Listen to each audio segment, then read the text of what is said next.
오늘 하나님께서 주시는 말씀 사무엘상 27장 1절에서 28장 2절까지 우리 교독으로 읽고 28장 2절 같이 읽도록 하겠습니다. 구약 455쪽에 있습니다. 27장 1절 말씀 제가 먼저 읽습니다. 28장 2절까지 있습니다. 1절 제가 읽습니다. 다윗이 그 마음에 생각하기를 내가 후일에는 사울의 손에 붙잡히리니 블레셋 사람들의 땅으로 피하여 들어가는 것이 좋으리로다. 사울이 이스라엘 온 영토 내에서 다시 나를 찾다가 단념하리니 내가 그의 손에서 벗어나리라 하고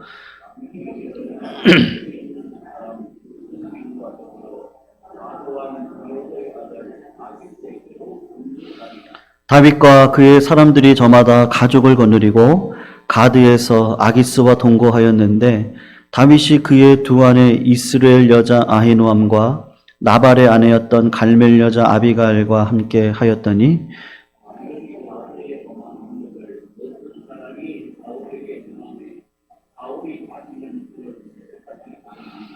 다윗이 아기스에게 이르되 바라건대 내가 당신께 은혜를 입었다면 지방 성읍 가운데 한 곳을 내게 주어 내가 살게 하소서.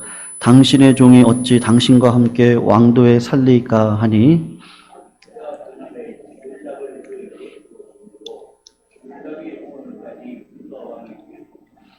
다윗이 블레셋 사람들의 지방에 산 날수는 1년 4개월이었더라.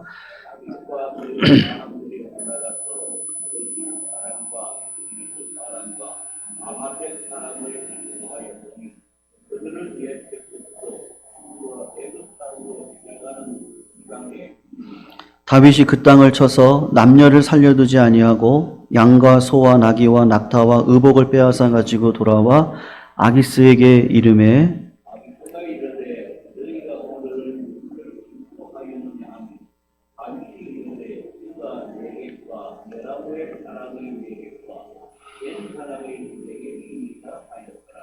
다윗이 그 남녀를 살려서 가드로 데려가지 아니한 것은 그의 생각에 그들이 우리에게 대하여 이르기를 다윗이 행한 일이 이러하니라 하여 블레셋 사람들의 지방에 거주하는 동안에 이같이 행하는 습관이 있었다 할까 두려워함이었더라.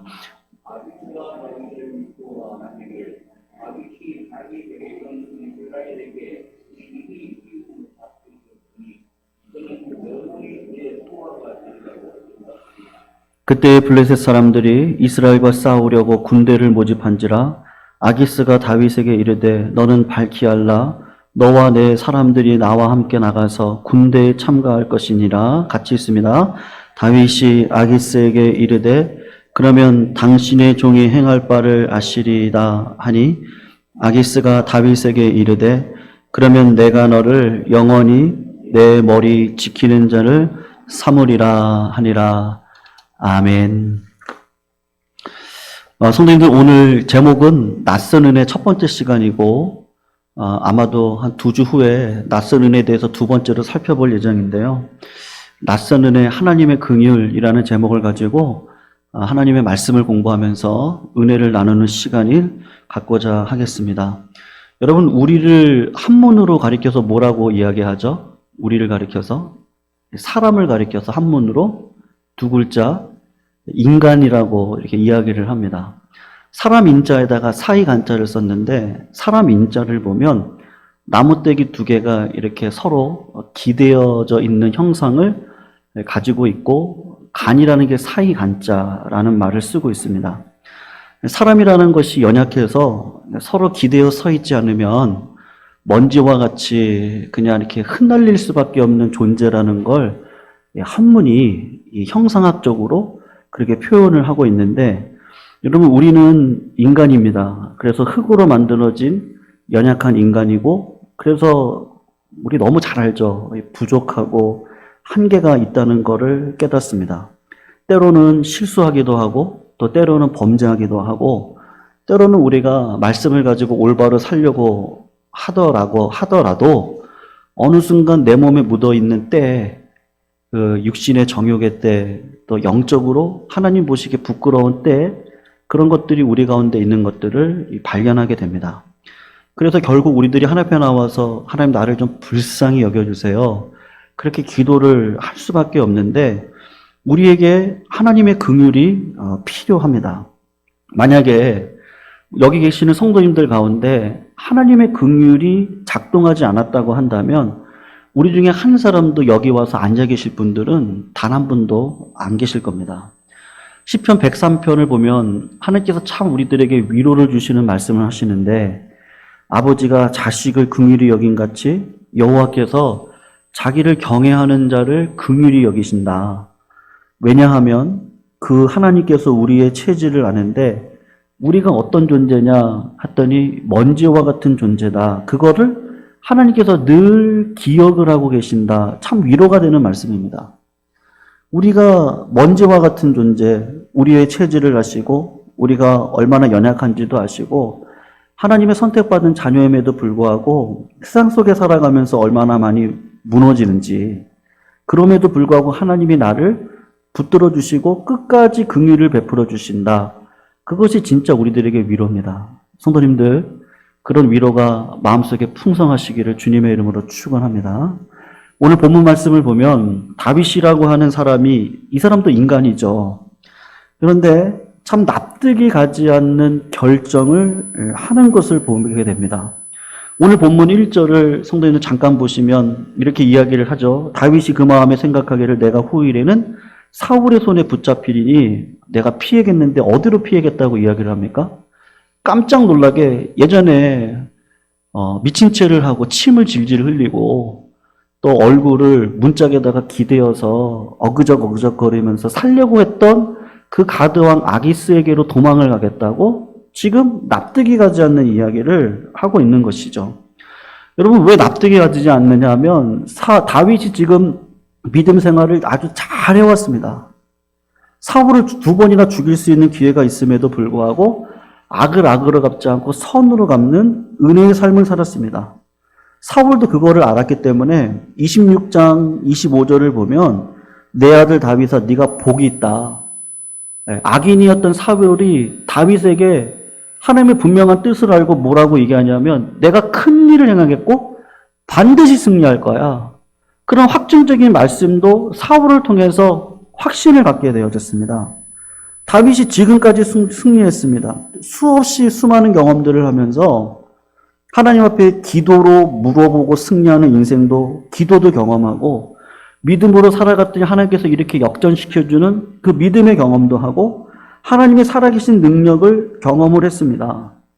그리고 뿐만 아니라 사무엘상 22장에 가면 하나님의 선지자 갓이 그 미친 채를 하고 정말 하나님의 은혜로 죽음을 모면하고 나왔던 다윗에게 유다 땅 언약의 땅으로 돌아가라 라고 했을 때 거기서 영적인 큰 힘을 얻고 아둘람굴로 돌아갔을 때 400명이나 환난당한 자, 빚진 자들, 마음이 애통한 자들이 왔을 때 그들에게 이 경험을 가지고 미친 채를 했을 때 하나님께서 살려주셨던 그 은혜를 가지고 그들을 세워갔습니다.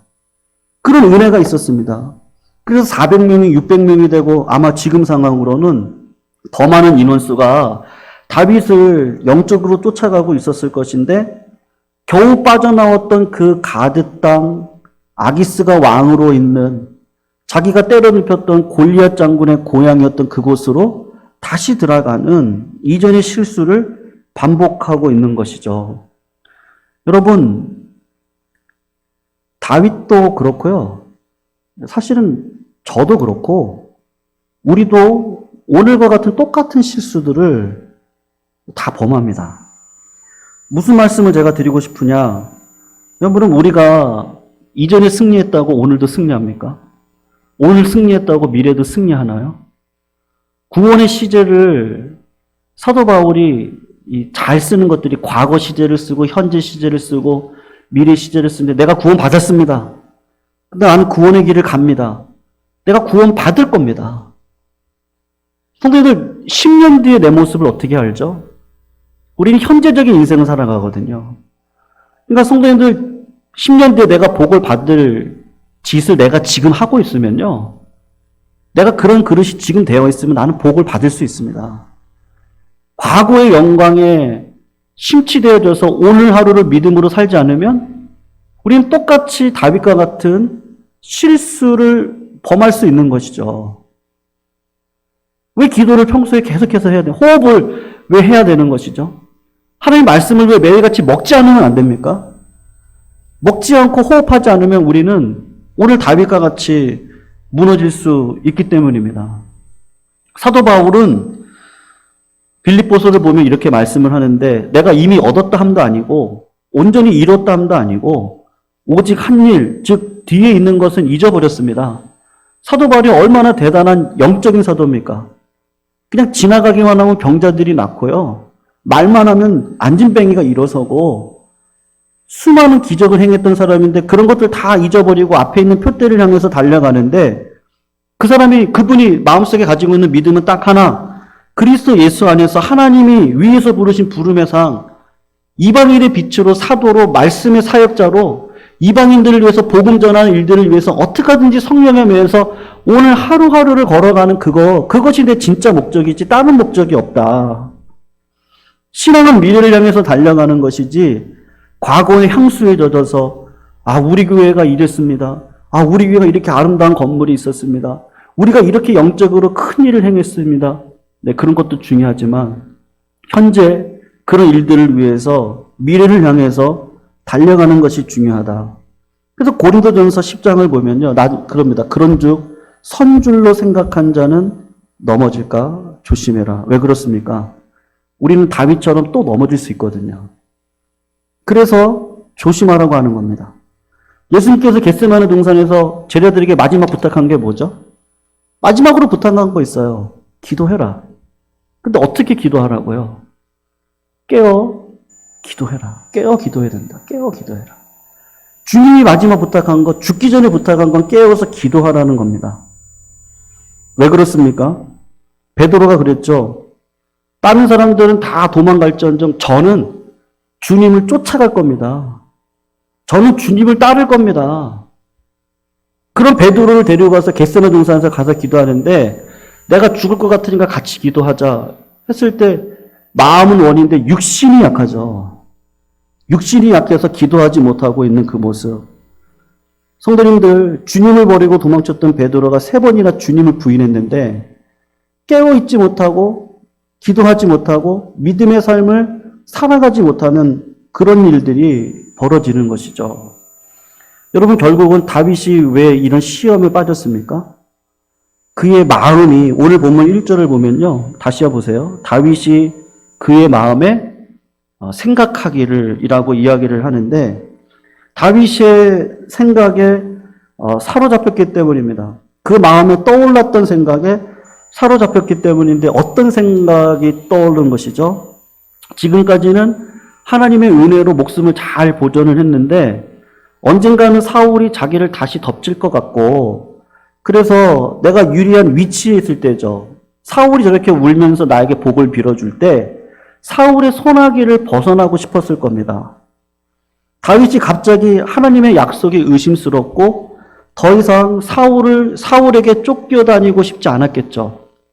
아마도 인간적으로 지쳐 있었을 겁니다. 번아웃이 됐을 거예요.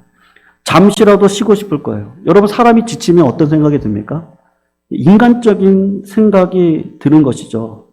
그때 유혹이 찾아오고 죄가 편안해지고 그냥 하나님의 뜻을 나도 모르게 저버리는 인생을 살아가게 되는 것이죠. 여러분, 제가 예전에 한번 제 부끄러운 고백을 한번 말씀드린 적이 있었는데요. 하나님께서 목사로 부르시기 전에 3년을 기도를 시키셨는데 정말 열심히 기도했습니다. 네. 제가 딱 하늘만 보여서 그렇게 하나님 기도를 시켜주셨는데 그리고서는 첫 번째 갔던 교회가 저 기름동에 있는 산동네에 있는 교회였는데 한 장년 성도 80명 그리고 유초동부 20명 중고등부 10명 청년부도 한 10명 정도 되는 전도사로 교육전도사로 간 거죠. 신학대학원 2학년 때 1학년 때는 모교회 목사님이 좀 도와달라 그래서 그냥 1년 도와드리고 그리고 목사님이 보내시는 곳에 갔는데 가서 하는데요. 거의 단독 목회를 하다시피 했습니다.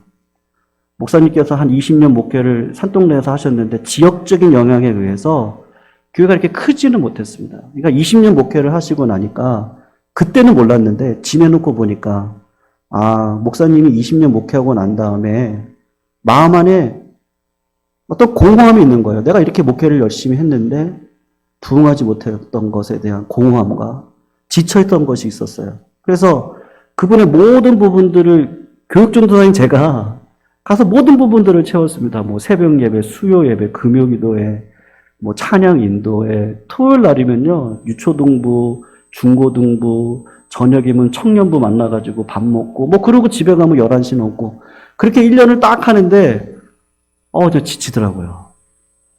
너무너무 지치더라고요. 그리고 목사님이 어느 순간 이렇게 미운 마음이 드는 거예요. 저한테 다 맡겨놓고. 네, 근데 그때는 그 마음이 이해가 안 됐어요. 그리고 1년 4개월째 제가 하지 말아야 될 짓을 했죠. 그 교회를 떠나서 큰 교회로 갔습니다. 한 700명 모이는 교회로. 다해를 맞추지도 않고 갔어요.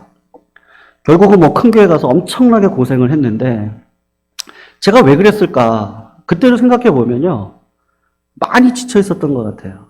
사역은 처음 사역을 하는데 중고등부 유치도 하나님께서 뭐 많이 이렇게 뭐 부어주셔가지고 아이들도 많이 늘어나고 그러다 보니까 또 사역이 더 이렇게 소진이 되어지고 혼자 다 해야 되니까 지쳐서 그렇게 되어졌다. 제가 오늘 본문을 보면서 다윗이 어느 정도는 이해가 되더라고요. 저에게는 이제 그런 마음은 없습니다. 하나님이 보내신 것이면 끝장 본다. 그때 경험했기 때문에요. 하나님이 보내신 것이면 끝장을 봐야지 어떤 상황 속에서도 이젠 그런 믿음이 있습니다. 뭐 세월이 많이 흘렀으니까요. 근데 그때는 전도사 초년병 시절에 예기치 않았던 상황 가운데 믿음에 서지 못했던 근데 뒤돌아보고 보니까 내가 지쳐서 그랬겠구나 그런 생각도 드는데 오늘 본문을 보면 다윗도 쫓겨다니는 인생이니까 얼마나 지치겠습니까? 가족들이 있었을 거고 아내가 있을 거고 내가 책임져야 되는 600명의 사람들이 있습니다. 그러면 이런 생각을 할 수 있을 것 같아요. 또 빠져들 수 있는 거죠. 또 그런 일들 가운데 빠져들 수가 있는 것이죠. 여러분 오늘 본문 2절에서 4절을 우리 같이 한번 읽어볼까요? 어떻게 했습니까? 그래서요. 2절에서 4절까지 한번 같이 읽어보겠습니다. 시작. 다윗이 일어나 함께 있는 사람 600명과 더불어 가드왕 마옥의 아들 아기스에게로 건너가니라. 다윗과 그의 사람들이 저마다 가족을 거느리고 가드에서 아기스와 동거하였는데 다윗이 그의 두 아내 이스라엘 여자 아히노암과 나발의 아내였던 갈멜 여자 아비가일과 함께 하였더니 다윗이 가드에 도망한 것을 어떤 사람이 사울에게 전하매 사울이 다시는 그를 수색하지 아니하니라. 여러분 다윗이 실리 노선을 택한 것이죠. 현실을 타협을 했습니다. 다윗이 실리주의 신앙의 노선을 선택함으로 성공을 두 가지를 하게 되는데 첫 번째로는 오늘 우리가 읽었던 4절 말씀을 보니까 드디어 어떻게 돼요? 사울의 손아귀에서 벗어나게 됩니다. 성공을 했습니다. 그러니까 더 이상 쫓겨다니지 않는 인생을 살아도 되고 삶의 안정과 육신의 평안함이 있고 빠듯한 삶을 살지 않아도 됩니다. 경제적인 안정과 삶의 평안함을 얻은 것이죠. 두 번째로는 뭡니까? 가드왕 블레셋 왕 아기스의 비위를 맞추는 데 성공을 하고 그의 신임을 얻어가지고 얻을 땅, 그 땅이 중요하잖아요. 시글락이라고 하는 성읍을 얻어서 안정적인 삶을 살아가게 됩니다. 아기스의 보호 아래서 안정적인 미래가 있는 것이죠. 여러분 반대로 이렇게 믿음을 저버리면 잃어버리는 것도 있습니다. 무엇을 잃어버립니까? 하나님 앞에 정직한 삶과 신실한 삶을 잃어버리게 되는데 오늘 본문 5절을 보시면 다윗이 아기스에게 이르거든 바라건대 내가 당신에게 은혜를 입었으면 지방 성읍 가운데 하나를 내게 주어서 살게 해달라라고 이야기를 해요. 은혜를 입었다라는 마음이 없는 소리를 하죠. 그리고 8절하고 10절을 보면 다윗이 수시로 어떻게 합니까? 하나님의 은혜가 떠나니까요. 거짓말을 합니다. 10절에 보면 아기새가 묻죠. 너가 오늘 누구를 또 침략했냐? 그랬더니 다윗이 거짓말로 뭐라고 합니까? 유다 네겝, 여라무엘 사람 네겝, 겐 사람 네겝. 10절에 보면 그 사람들을 침노했다, 침략했다 이렇게 이야기를 하는데 왜 그렇습니까? 신임을 얻기 위한 것이죠. 실제로는 누구를 침략했습니까? 그슬, 기르스, 아말렉 족속 이 사람들을 침략했는데 자기 동족을 일부러 침략했다라고 이야기를 해서 아기스에게 신임을 얻으려고 상황을 다 꾸미는데 결국은 거짓말을 한 거죠. 그러면서 하나님의 뜻도 이제 묻지 않아요. 기도도 안 해요. 그리고 사람들을 막 무지막지하게 다 죽입니다. 왜냐하면 그 중에 한 사람이라도 살아가지고 아기스에게 우리를 침략한 자가 다윗이라 그러면 신임을 얻을 수 없으니까 끔찍한 범행을 이 신앙인이었던 다윗이 지금 범죄하고 있는 겁니다. 여러분, 이런 삶을 살아가면 신앙에 뭐가 없어요? 확신도 없고요. 감동도 없습니다. 기도를 하면요, 힘이 생기잖아요. 찬양을 하면 기쁨이 있습니다. 예배를 드리면 말씀이 들려요. 그리고 하나님께서 오늘 나에게 무엇을 말씀하시는지 분명히 압니다. 근데 그런 은혜가 사라지는 거죠. 이상하게도 과거처럼 하나님을 간절한 마음도 없고 하나님을 찾고자 하는 마음도 없고 음성도 안 들리고 왜 그렇습니까? 하나님이 침묵하고 있기 때문에 그렇죠. 어려운 가운데 있더라도 언약의 땅 이스라엘에 남아있고 고생을 했더라면 하나님께서 반드시 하나님이 역사하시는 걸 경험하면서 걸어갈 수 있는데 그렇지 못한 것이죠. 여러분, 다윗의 시편이 150편으로 이루어져 있는데 그 중에 다른 분들의 시도 있습니다만 대부분 그 시편을 보면 지금도 우울증에 걸리신 분들은 시편을 읽으면 치유가 된다 그러잖아요. 그래서 많은 분들이 시편을 읽으라 그럽니다. 많은 유명하신 목사님들이 우울증에 계실 때 그 우울증을 벗어난 방법이 뭐냐면요. 시편을 날마다 묵상을 하거든요. 여러분, 시편 안에는 이 고난이 녹아져 있습니다. 고난의 영상이 녹아져 있기 때문에 문자인데 신기하죠. 똑같은 고난을 당하고 있는 사람이 그 글을 읽으면 그 말씀이 살아 움직여서 관절과 골수를 쪼개가지고 우울증을 치료받게 하거든요. 왜 그렇습니까? 살아계신 하나님을 만나는 영적인 체험을 이 고난 가운데 몸부림치는 가운데 그걸 글로 표현했으니까 그 말이 얼마나 힘이 있겠습니까? 그런데 블레셋 가드왕 아기스에게로 피한 1년 4개월 동안은 한 편의 시도 나오지가 않습니다.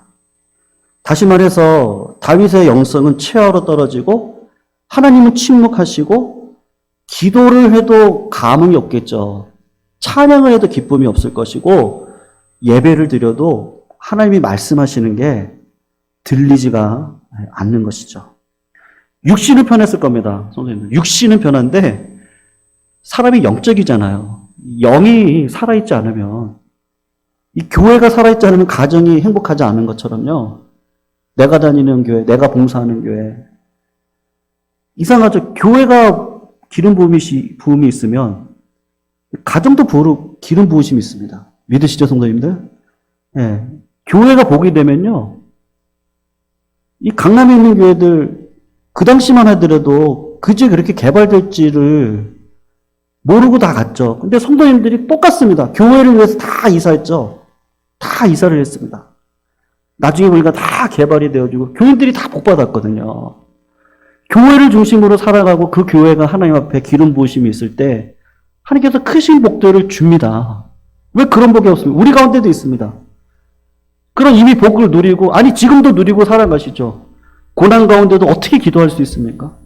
많은 물질 가운데서도 어떻게 교만하지 않을 수 있습니까?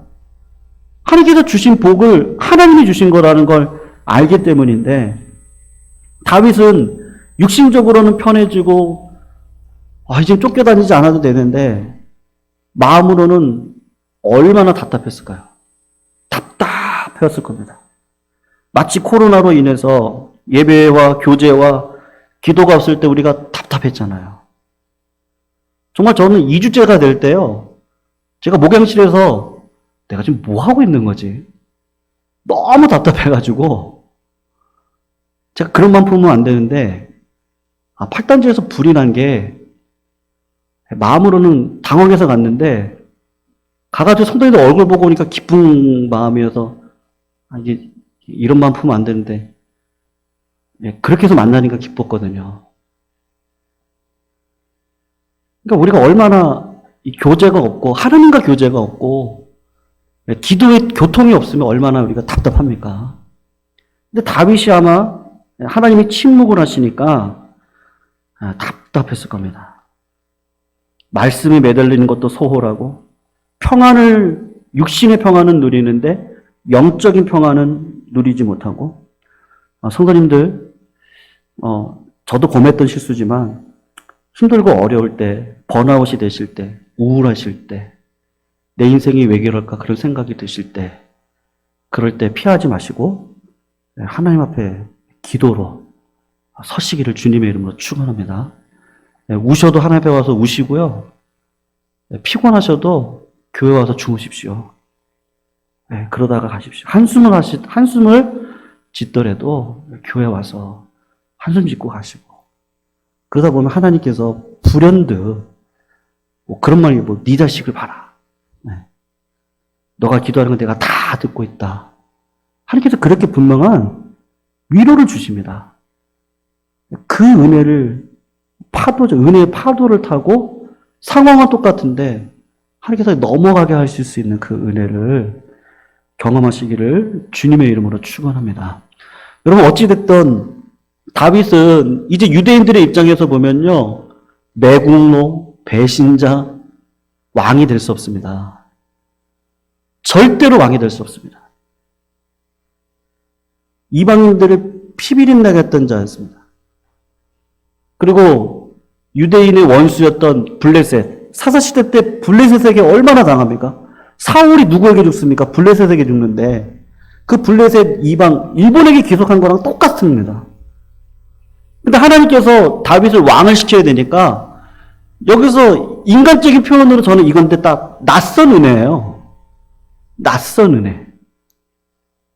낯선 은혜를 주셔서 다윗을 결국은 왕이 되는 자리까지 이끌어가게 하십니다. 그게 얼마나 감사한지 몰라요. 왜냐하면 저에게도 똑같은 실수 아까 제가 말씀드렸잖아요.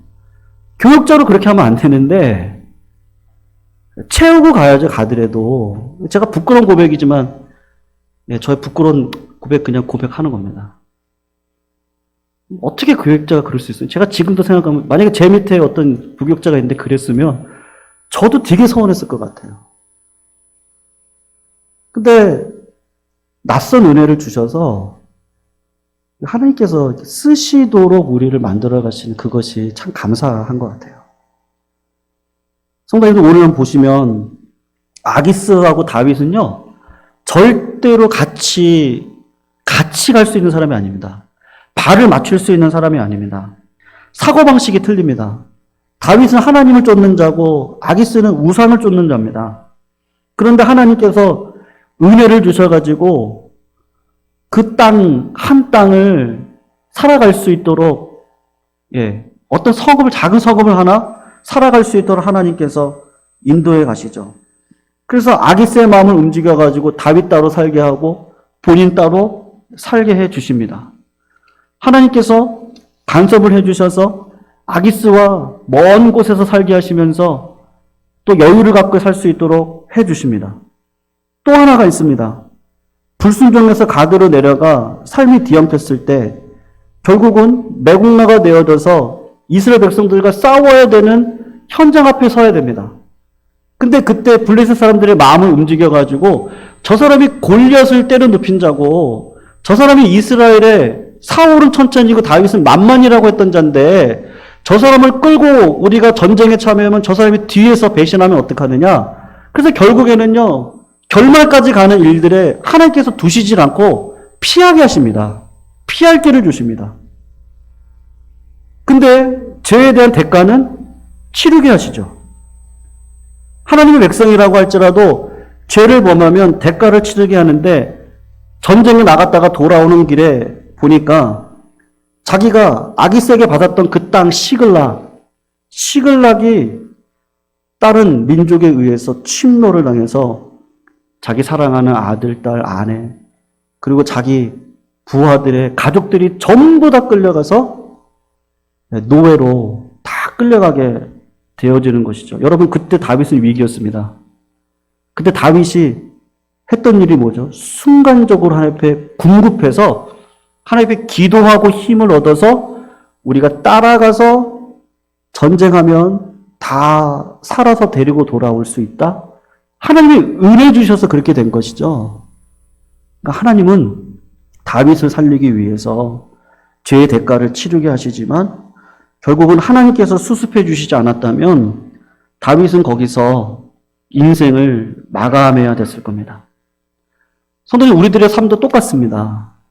우리들의 삶에 되돌아보시면 하나님께서 주신 낯선 은혜가 얼마나 많이 있지 않습니까? 하나님의 은혜로운 개입으로 망하기 일보 직전에, 또 무너지고 파괴되기 일보 직전에 구원을 받았던 경험이 얼마나 많습니까? 질병 가운데서 때로는 사고로, 때로는 가정이 파괴되고 죽을 뻔한, 가정이 깨어질 것 같은 그런 상황 속에서 하나님께서 은혜를 주셔서 하나님의 간섭과 개입으로 가정이 다시 화목되어지고, 또 하나님께서 그렇게 이끌어 가실 삶을 우리들에게 주시지 않습니까? 다윗의 인생은 결국은 어떤 은혜로 살아가는 자입니까? 하나님의 은혜로 살아가는 자인 것이죠.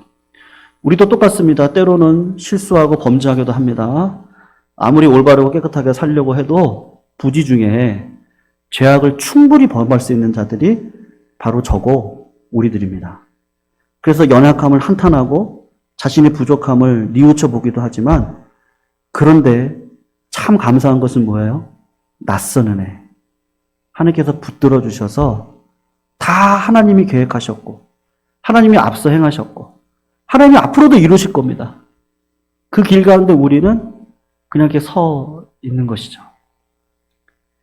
제가 우리 당회장 목사님하고 사모님께도 말씀을 잠깐 드렸는데, 이제 이번 주가 원로 목사님 추대, 그리고 제가 이제 위임을 받는데요. 지난주부터 그렇습니다. 그냥 마음이 이렇게 막 솔직하게 말씀드리는 거예요. 아, 우리 이찬현 목사님이 참 연약하시다. 제가 그런 말 들으려고 하는 건 아닙니다. 그냥 이렇게 마음이 이렇게 막 이렇게 좋지만은 않아요. 좋지만은 않습니다.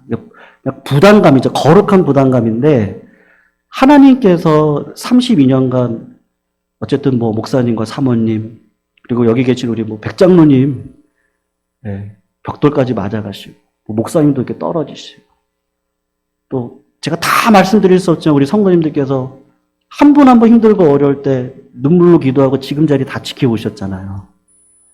앞으로는 어떨까? 그런 생각을 하면 이제 담임 목회자가 되니까, 아, 어떻게 해야 되지? 어떻게 해야 되나? 이런 마음인 겁니다, 그냥. 그런 마음인 것이지, 다른 건 아닌데요. 그러다가도 참 신기한 건 뭐예요? 기도를 하면, 아, 지금까지도 하나님께서 인도해 오셨는데, 이 교회 주인이 접니까? 너 아니야. 성도님입니까? 아, 성도님도 아니에요. 나야, 나. 하나님이야. 내가 우리 성도님들도 부르고, 저도 불러주시고, 다 불러주셔서, 집에 놓고 보면 다 낯선 은혜였어요. 다 낯선 은혜 가운데. 다 지켜주셨으니까. 내가 주일이야. 딱 목사님 말씀은 강한 영성으로 전진하자. 저희가 여기 오기 전에 응답받은 말씀이거든요, 사실은요. 깜짝 놀랐어요. 금요 기도 때 아내가 응답받은 말씀이 여호수아 1장 7절. 근데 목사님이 딱 사진을 보내주실 때 딱 저걸 딱 보내주신 거예요. 하나님이 하시니까. 그러니까 우리가 힘들고 어려운 길을 걸을 수 있습니다. 고난이 없으면 맛이 없겠죠. 근데 그 고난 가운데서도 결국 기도하고 말씀 읽고 하다 보면 하나님이 하시지. 지금 다 마음을 다 하나님이 다 움직여 주셨고, 우리가 행하는 모든 것들도 다 마음 주셔서 그렇게 했고, 뭘 바라고 뭘 계획하고 한 것도 아니고 그냥 말씀 따라서 가다 보니까 하나님 여기까지 인도해 주셨는데, 그 다음도 하나님이 주인이시니까 인도해 가실 거다. 그래서 하나님 낯선 은혜를요 계속해서 주십시오. 은혜를 주십시오. 하나님 불쌍히 여겨주십시오. 낯선 은혜 그 하나님의 긍휼을요 계속해서 베풀어 주십시오. 오라 우리가 변론하자. 아까 우리가 볼 찬양을 드렸는데 주홍같이 미제가 붉을지라도 양털같이 희게 할 거야. 하나님 우리를 초대하시죠. 그러면 우리는 그냥 순종하고 가면 됩니다. 하루하루를 믿음으로 살아가시기를 주님의 이름으로 축원합니다. 네, 그래서 마음속에요. 이게 할 수 있다. 왜냐면 소원을 주시니까 한번 해보자. 하나님이 하실 거다. 우리는 그냥 순종하자. 네. 그런 삶을 살아가면 될 줄로 믿습니다. 네, 위기 속에서 하나님께서 막힐 수는 여실 겁니다. 스풀 있으면 잘라주실 겁니다. 네, 길을 만들어 주실 겁니다. 그 길 속에서 인도해 가신 하나님을 맛보고 걸어가시는 주님의 거룩한 종들이 다 되시기를 주님의 이름으로 축원합니다.